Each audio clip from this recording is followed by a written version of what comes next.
Paborito mo rin ba to? Tara, lutuin natin. Pansit gisado for dinner.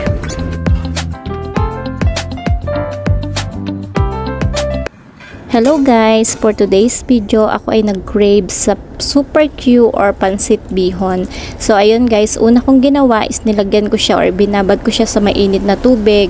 Iginisa ko na ang ating pork dyan. Nilagay ko na rin ang ating sibuyas at bawang.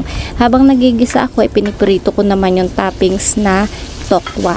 Nilagyan ko rin siya guys ng celery, pampabango or pampalasa dito sa ating pansit, and nilagay ko na rin yung isang carrots.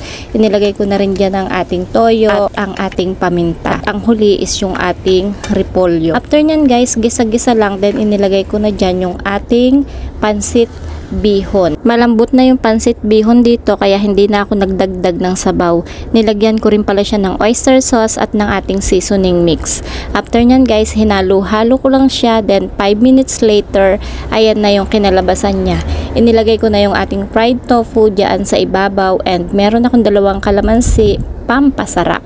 So that's it guys. Maraming salamat. Sana'y nagutom ko ulit kayo sa aking recipe for today's video.